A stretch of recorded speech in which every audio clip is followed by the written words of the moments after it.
bahwasannya kalau kita mau baguskan sholat kita itu ada 3 hal kalau mau dikelompokkan yang harus kita baguskan. Kalau 3 hal itu tercapai, kita laksanakan dengan baik, baru insya Allah manfaat dari ibadah sholat itu betul-betul bisa kita rasakan. Ada sekian banyak manfaat ibadah sholat itu. Kalau kita simpulkan bahwa sholat itu ternyata bukan cuma untuk tabungan akhirat gitu, tapi sebagai bonus dari sholat itu Allah berikan untuk kebaikan dunia kita.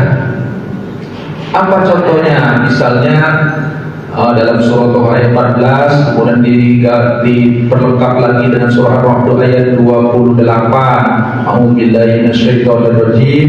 Innani anallahu la ilaha illa ana fa'budni wa aqimis sholata lidzikri. Sesungguhnya aku adalah Allah. Tidak ada ilah, tidak ada yang patut kamu sembah kecuali aku. Maka dirikan sholat untuk zikir kepada aku. Jadi salah satu tujuan sholat isinya mesti ada zikir, ingat kepada Allah. Kemudian apa manfaatnya zikir itu? Ala bizikrillah tatma'innul qulub. Bahwasanya dengan zikir kepada Allah hati jadi tenang, jiwa jadi tentram, emosional jadi lebih terkendali kan gitu. Karena sholat isinya mesti ada zikir. Maka buah manfaat dari sholat, kalau sholatnya benar, orangnya jadi tenang, jiwanya tentram, emosionalnya lebih terkendali. Ini tidak nyindir siapa-siapa, gak usah pernah tengok-tengok siapa-siapa, gak usah tunjuk siapa-siapa. Renungkan masing-masing aja. Ada orang habis sholat malah marah. Sholat 50. Siapa tadi katanya? Udah kan? Habis salaman ini marah coba. Harusnya kan habis sholat tenang, bisa kontrol diri gitu kan. Ini sholat juga tapi bawaannya mau marah aja. Ada nggak gitu? Karena lama pula marahnya. Udah lama marahnya pakai perpanjangan waktu pula lagi. Ini misalnya minta izin, ini nggak nyindir bapak-bapak, nggak nyindir ibu-ibu ya. Kalau cerita mereka itu kan nggak pandang ibu atau bapak ya kan. Semuanya ada potensi hobi mereka. Ya buat teh manis atau kopi kurang gula sedikit aja mereka. Ada salah letak barang aja merepet. Udah merepet panjang merepetnya, seharian merepetnya capek. Malam tidurlah, sholat subuh, habis sholat subuh ketemu lagi, teringat lagi, nyambung dengan merepet. Ada kayak gitu Pak? Oh ada. Hah? Jadi itu potensi orang seperti itu ada memang. Padahal sholat harusnya menenteramkan hati, lebih mampu mengendalikan emosi. Baru ditambah lagi, innas sholata tanha 'anil fahsya'i wal munkar. Sesungguhnya ini pakai inna loh Allah Ta'ala. Inna itu termasuk kata tauhid. Dan bahasa Arab menegaskan bahwa betul-betul ditegaskan oleh Allah Ta'ala, kalau sholatnya beres maka akhlaknya bagus, budi pekertinya mulia kalau sholatnya beres. Tapi ini kita lihat entah juga bisa jadi gak salah juga kita introspeksi diri kita, jangan-jangan kita juga termasuk di dalamnya. Sholat juga, tapi perbuatan maksiat tetap hobi juga gitu dikerjain. Sholat juga, tapi menzolimi orang tetap juga dikerjakan. Nipu ya juga, bohong ya juga, ya kan? Tak menjaga perasaan orang lain iya juga. Tapi sholat, padahal kalau sholatnya beres, Allah nyatakan inna sholata. Sesungguhnya betul-betul kalau sholatnya beres maka budi pekertinya terjaga dari perbuatan keji dan munkar. Artinya apa? Akhlaknya bagus. Ini macam mana mau klaim aku paling mantap sholatku? Merasa paling mantapnya kan ada sholatnya nggak guys? Kenapa? Karena perbuatan keji dan mungkar itu, perbuatan yang tak bagus, akhlak tak bagus itu kan bukan hanya yang zahir, tapi juga yang batin. Bisa jadi orang banyak selamat dari perbuatan zahir dan perbuatan batin, apa perbuatan zahir, tapi batin banyak orang terjebak, merasa aku yang paling gitu kan. Padahal ada makhluk yang dilaknat oleh Allah Ta'ala, padahal sebelum itu ia adalah termasuk makhluk yang sangat dimuliakan. Apa itu kan? Iblis. Gara-gara apa dia? Dilaknat oleh Allah Ta'ala gara-gara sombong. Ya kan? Sombong memang penyakit hati, tapi melahirkan amal yang terwujudkan gitu. Iblis itu, ini banyak riwayat-riwayat tentang iblis itu, sejarah iblis itu. Sebelum dilaknat oleh Allah Ta'ala, dia namanya Azazil. Zikirnya mantap, ibadahnya macam-macam banyak, ilmunya luar biasa. Ketika Allah tanya kenapa kau tak mau sujud kepada Adam, iblis kan pakai logika, argumentasinya menunjukkan dia cerdas, berilmu. Ana khairum minhu, aku ya Allah lebih baik daripada Adam itu. Engkau ciptakan aku dari api, sedangkan Adam diciptakan dari tanah yang hitam kan gitu.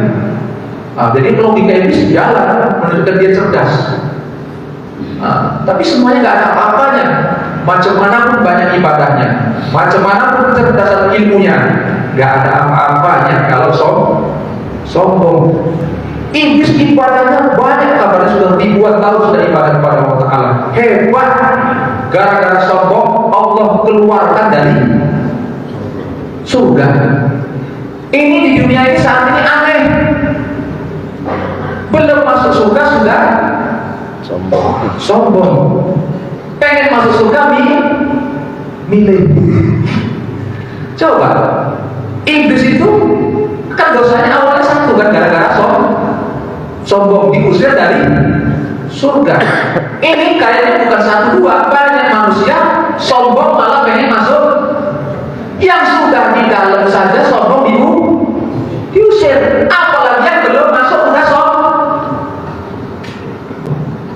coba bayangkan. Iblis asalnya salahnya satu, sombong gitu, terusir dari surga. Kita mana banyak kesalahan kita sama kesalahan iblis kalau dia diurut dulu. Iblis salahnya satu pertama kan, sombong diusir oleh Allah dari surga. Mana banyak salahnya iblis sama salahnya kita? Coba. Minta izin, kita juga sering terjebak sombong, iya juga. Nyakiti orang balik. Kadang bohong juga. Coba, kalau dipikir-pikir, harusnya kita lebih merasa bahwa kita lebih buruk perilakunya. Minta izin Pak, jangan apa Pak ya? Ini turunan kita. Tapi masuk surga milih. Wa adkhilna jannata daros. Masukkan di kami ya Allah ke dalam surga. Surganya nggak kayak lain-lain lagi. Yang paling istimewa nih, nggak usahakan. Surganya para nabi dan rasul, bayangkan. Surat tarawih pengen kenceng-kenceng. Tapi surganya paling mantap coba. Padahal sholat harusnya nuruti aturan Allah, bukan nuruti hawa nafsu. Kalau nuruti hawa nafsu macam mana? Kalau nuruti hawa nafsu, kalau bisa nggak usah sholat tapi masuk surga. Upah gaji di dunia aja kita mesti disuruh kerja sungguh-sungguh, apalagi yang balasannya luar biasa dan tidak terhingga. Tentu harusnya masuk akal, kita harus lebih serius gitu daripada sekedar urusan upah dunia kan. Tapi ini coba asal sholat. Entah heran saya, kenapa siapa yang mulai ini? Dari tahun 0 sampai tahun 2021 yang kemarin kan, ini kan tahun 2022 belum nyampe di Ramadannya. Itu orang-orang di mana-mana pesenannya kalau sholat imamnya disuruh apa? Disuruh kencang. Dia Ustaz namanya 23, alah yang 11 kita kencang. Kita lupa ya Ustaz, di masjid kita jadi 11. Iyalah, pikirkan biar orang ini rapi yang penting ikut taklim, nanti di rumah ada taklimnya dia malam misalnya kan gitu. Udahlah turuti lah. Kalau satu udah kan ada musim kopi itu Ustaz, biar nggak lama-lama jam kubur. Iya, turuti, masuk akal. Dibuat 11. PCR-nya Ustaz, kalau mau bilang Ustaznya itu imam-imamnya kenapa? Dalam lama kali. Coba nggak ada alasan. Intinya apa masalahnya? Di sini masalahnya. Ada orang yang jalan ke masjid pun susah, tapi rutin bisa ke masjid. Ada orang tegak, perkasa, dekat masjid ini kadang-kadang. Ini yang masjid mutaizin banyak ini kan contoh aja. Nanti kadang-kadang sering ngulang, nggak ada contoh aja ini. Ya. Ada yang dekat masjid itu tokoh-tokoh badannya, nggak nyampe juga ke masjid. Coba, artinya apa? Berarti masalahnya di sini. Bapak Ibu jamaah rahmatullah, minta izin ini kami tanya ini. Menurut Bapak Ibu, sholat itu berat apa ringan? Apa? Bapak ada yang saya sendiri ada yang jawab ringan. Ibu, menurut Ibu macam mana? Sholat itu berat atau ringan? Apa? Ringan. Mana Pak?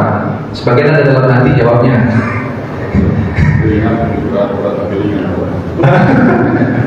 Nah, saya jawabnya pakai dalil. Allah yang ngasih tahu tentang bagaimana sebenarnya sholat itu. Berat.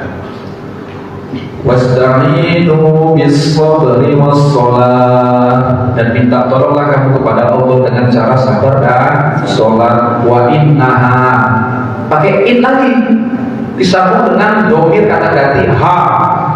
Ha itu kalau dalam tata bahasa Arab menunjukkan kata bentuk mu'anas, gitu kan Ustaz ya. Maka kata mu'anas yang di awal antara as-sabru dan as-shalah adalah as-shalah. Maka wa innaha itu ditafsirkan oleh para ahli tafsir, hanya itu domirnya lebih ditekankan kembali kepada as-shalah. Wa innaha, dan sesungguhnya yang demikian itu, sholat itu lakabiratun. Lam taukid itu, lam pendek itu namanya lam taukid. Fungsinya menegaskan. Kalau lam panjang, lam nafi. Artinya menidakkan. Contoh la ilaha illallah. Lamnya panjang kan? Maka dia lam nafi. Tidak atau tiada artinya kan gitu. Tapi kalau lamnya pendek, kan lam taukid, sungguh artinya. Allah nyatakan wa innaha lakabiratun, dan sesungguhnya yang demikian itu, sholat itu sungguh berat. Allah yang nyatakan sungguh berat. Walaupun nampaknya cuma berdiri, ya kan, menunggu baca-baca Quran kami tawa, ya kan, gerak lagi turun sujud duduk, kayaknya kan ringan gerakan itu kan. Tapi kan cuma sehari bolak-balik. Kan itu. Walaupun ringan banyak yang tak sholat kan? Faktanya banyak yang tak sholat. Padahal waktunya bisa jadi luang. Waktunya luang tapi habis untuk bantingnya apa? Bantingnya kartu. Kan banyak waktunya luang. Satu lagi waktunya luang dihabiskan untuk apa? Untuk ngangkatin kuda sekali di berjam-jam itu habis. Ajar tinggal saya nanti macam mana ini tinggal katanya. Coba lagi asik dia dengan bidak caturnya, coba. Padahal uang berjam-jam bisa nih. Ke masjid cuma 5 menit 10 menitnya. Kalau menaikkan sholat panggilan azan kan itu. Tapi nggak terkerjakan. Ya ada alasan. Karena masalahnya memang sekali lagi di sini, bukan di fisiknya. Bukan di masalah nggak sempat. Bapak Ibu jamaah rahmatullah. Ini kalau ceramah ini kadang-kadang memang nyenggol sana nyenggol sini, kata tersinggung Bapak Ibu ini. Apa cuma ngomong-ngomong aja, jadi maksudnya nggak ada jadi siapa. Ya, jamaah rahmatullah.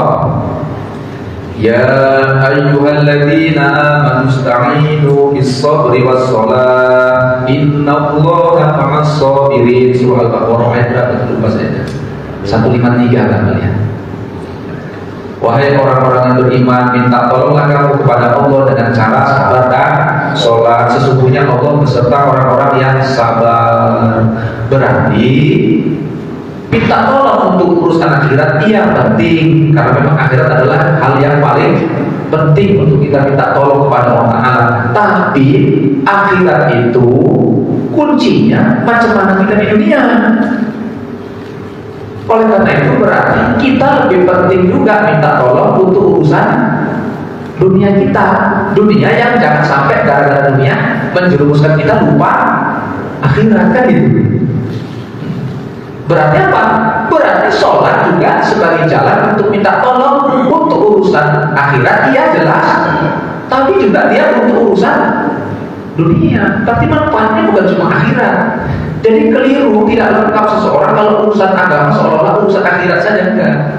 Dunia itu untuk ngatur urusan dunia supaya selamat akhirat. Berarti semua orang harusnya merasa butuh untuk belajar agama itu. Bapak Ibu jamaah yang dimuliakan oleh Allah Subhanahu wa Ta'ala, silakan Bapak Ibu sambil minum, sambil makan, tak apa-apa Bapak Ibu, karena Bapak kan dengarkan, kecuali saya. Nah, silakan aja. Ya, kecuali saya nggak mungkin saya sambil makan. Nah, kalau minum masih mungkin. Ayo Bapak Ibu silakan minum Bapak Ibu. Artinya apa? Ini kan pagi-pagi, jadi penting ini supaya jangan apa? Jangan terlena dengan suasana pagi gitu. Makanya silakan minum aja.